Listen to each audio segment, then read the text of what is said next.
What's up everybody and welcome back to the channel.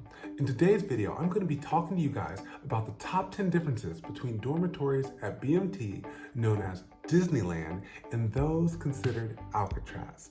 But of course, as you guys know, let's start off with some basics. My name is Michael Inman and I'm an airman in the United States Air Force.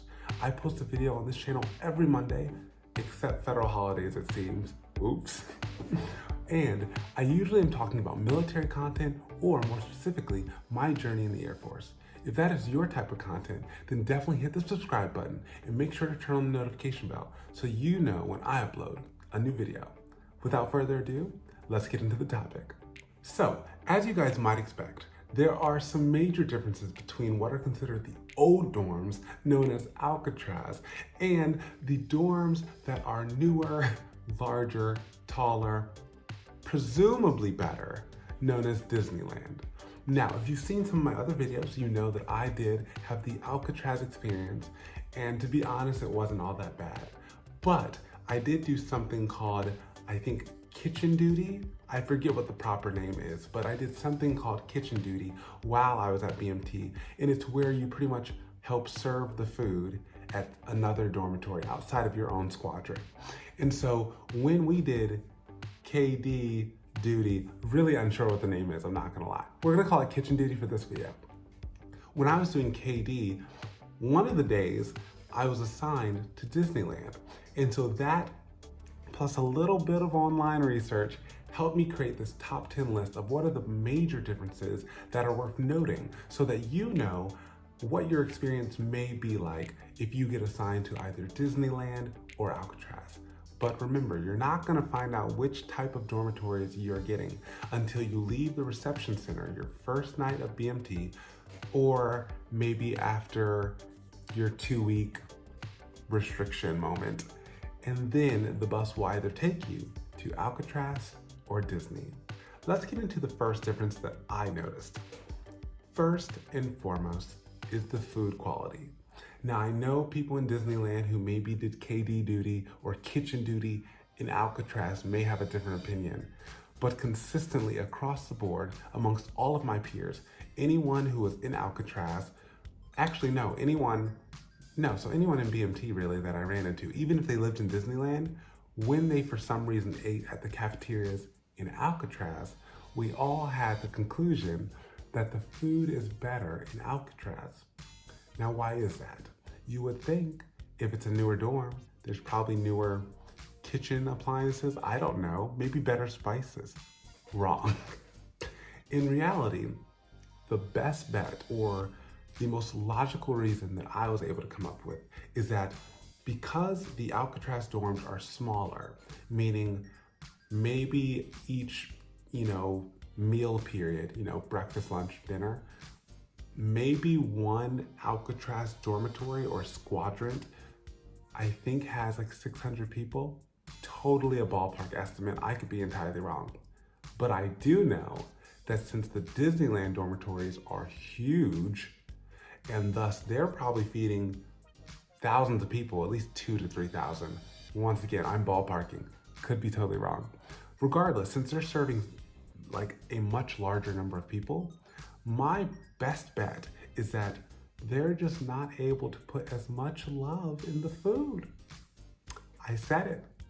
So that is kind of my guess at why there's a difference, but most people who have had food at both Disneyland and Alcatraz say the flavoring is just better at Alcatraz. And so I think it's because at the end of the day, Disneyland has to feed a lot more people. So it's just produced at much larger scale. And when you produce certain things at much larger scale, sometimes the quality can be affected. Difference number 2 between Disneyland and Alcatraz is the number of floors. Now, I just told you guys, clearly Disneyland dormitories or, buildings are much larger than those of Alcatraz. So that means there are more floors in the Disneyland buildings. And yes, that seems like something minute, right? Like, why does the number of floors matter? Well, it matters because when you're in basic military training, at least in the Air Force, you don't get to use elevators. So when your sergeant says, or your MTI says get downstairs in 3 minutes flat, in Alcatraz, that's no more than 2 flights. If you're on the top floor, which is floor 3, you just have to get down, or is that 3 flights? How does math work? Regardless, you have to get down 3 flights of stairs, and your flight can form up as quickly as they can. Everything's fine. You get used to that. But however, since Disneyland is taller and you guys are not using elevators as an entire flight, you are traveling a longer distance at a quick pace much more frequently as compared to those people at Alcatraz. So it's just a consideration. You are going to be running up and down some flights of stairs a lot more aggressively than people at Alcatraz. Now, point number 3 between Disneyland and Alcatraz is how laundry is done. Not necessarily the process to get it done, but the ease of doing your laundry as a flight or individually if something goes completely wrong and you need to do your laundry, let's say midweek. That could be anything from a restroom moment, not sure why that would happen, but no judgment on this channel. Or let's say you vomit all over your PT gear. You clearly are going to be doing laundry in between the normal laundry intervals, okay? Anywho, the difference is in Alcatraz, where I stayed, underneath our squadron where there's walking space, so you're kind of under the overhead area because you have to enter like doors under the squadron to then enter the squadron and go up to the floors above you. It'll make sense if you see a picture or a video.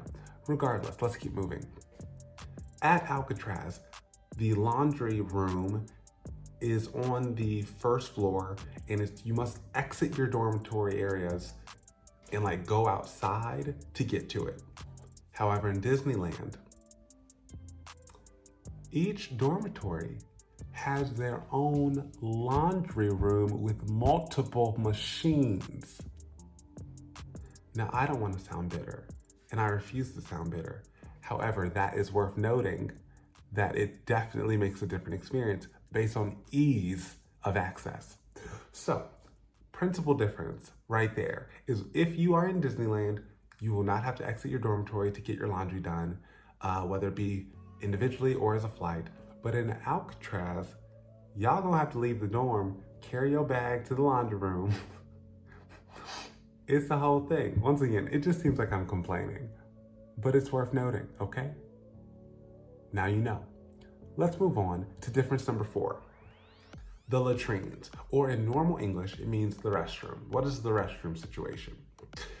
In Alcatraz, you have, I think, 8 to 6 showers. I say 8 to 6 or 6 to 8 shower heads because, well, they're not always all working.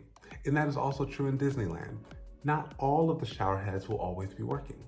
So thus, in my dormitory, we had, of course, 8 shower heads, but only 6 worked. So we got very good at, showering quickly because there's an entire line of your fellow trainees who are looking at you stupid, like, are you done? Move. I need to shower. Get out the way. This is not a spa.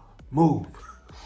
So it makes a difference on how long you get to shower. However, in the Disneyland latrines or restrooms, there are what seems to be like 18 shower heads. You heard me right, kids. 18 shower heads. Again, this is not a rant video. I don't rant or, go on a tangent. I don't just complain.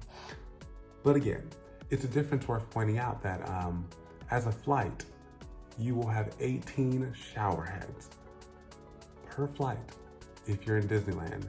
But in Alcatraz, you may have 6. Deal with it, okay? Just make it work. I will say one benefit from being in Alcatraz is you do learn how to shower very quickly. Hopefully that is a skill that is enforced across the different styles of dormitories. However, it may not be that necessary, especially on the weekends, especially on Sundays. So remember, in regards to showering experience and latrine usage, you definitely want to be in Disneyland. Next, point 5, bay separation. Now I know it has seemed that Disneyland has gotten quite a few points in this, not necessarily with the food, but they may be doing better. However, to keep the competition up and alive, point 5, Alcatraz comes out on top. Now, bay separation is when you walk into your specific dormitory, so the place where your flight sleeps. Usually, I'm pretty sure in every setup, there are 2 different bays, meaning A bay and B bay. So just divide the amount of beds necessary for, your flight, and then put a nice divider. And so thus you will either be sleeping in A bay or B bay.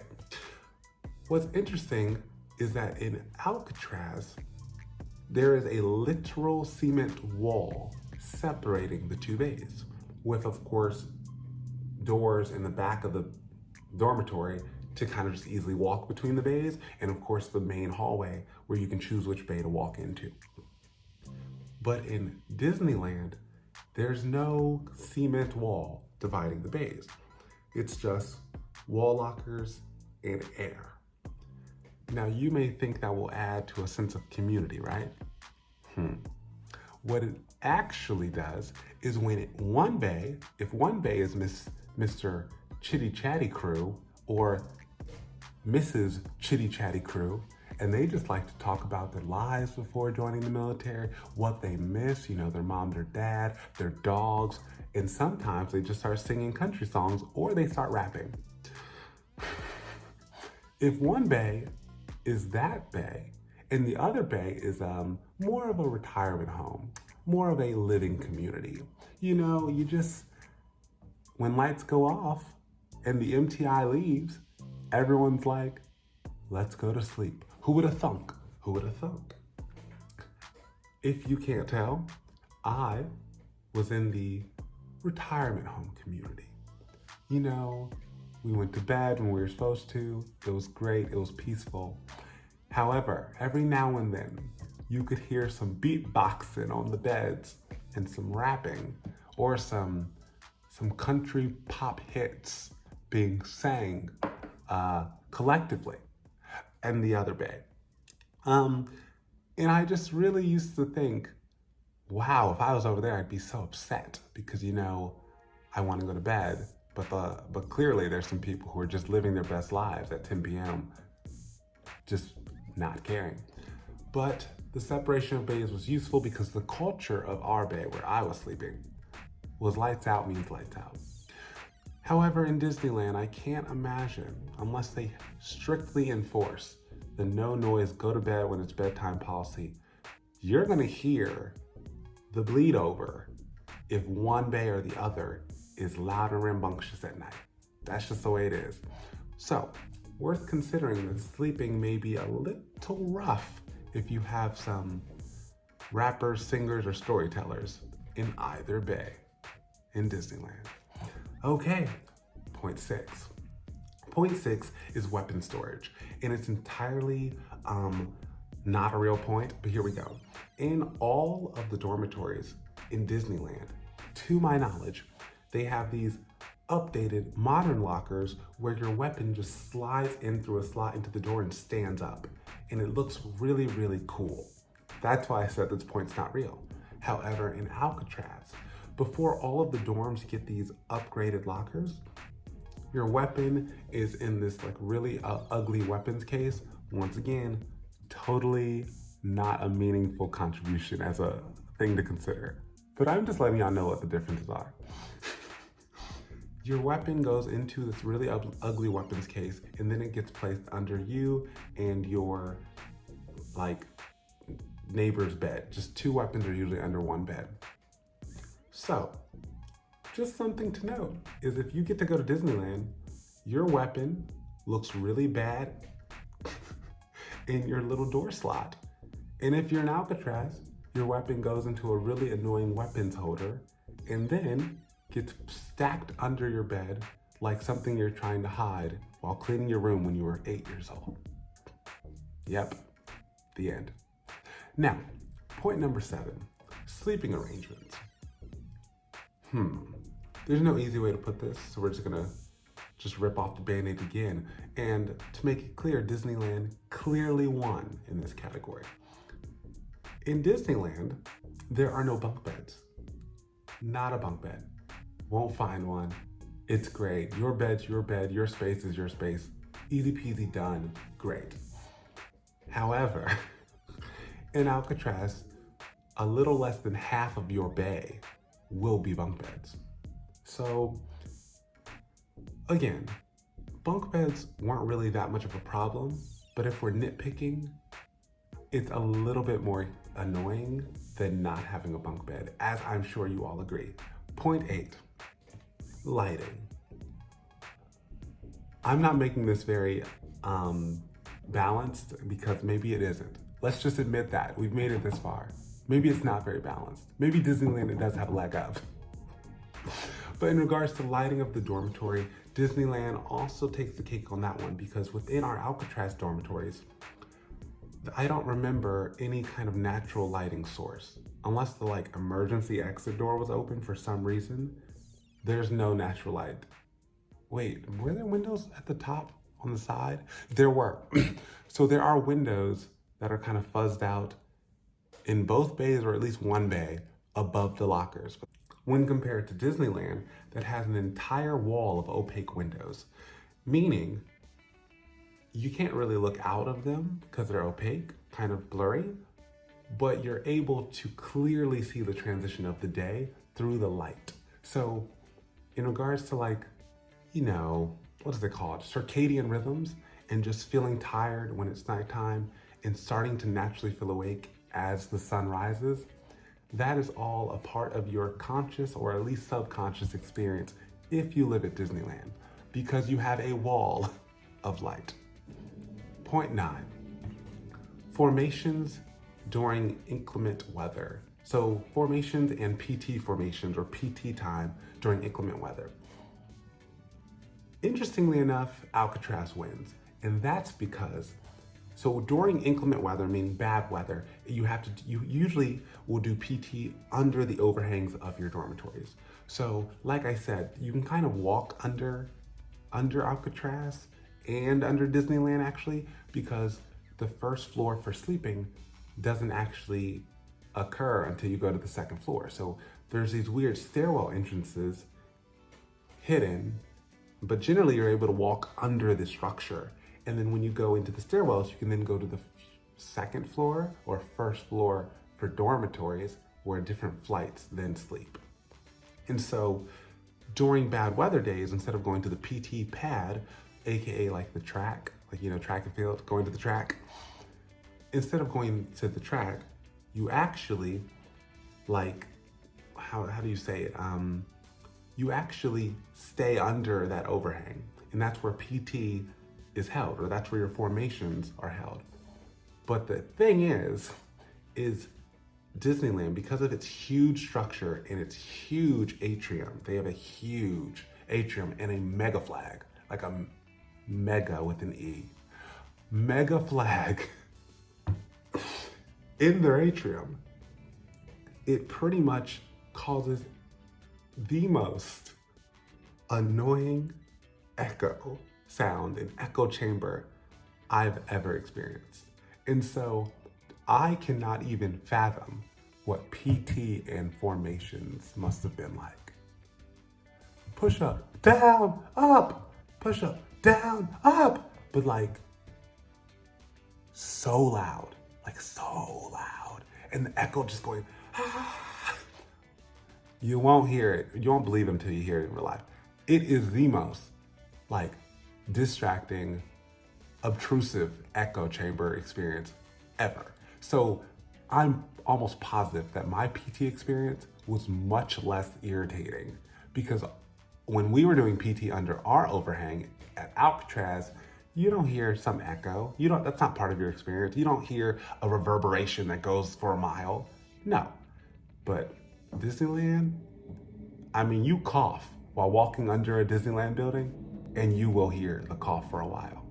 So it's worth pointing out, super irritating. Prep yourself if you start going to Disneyland, because that will be a thing.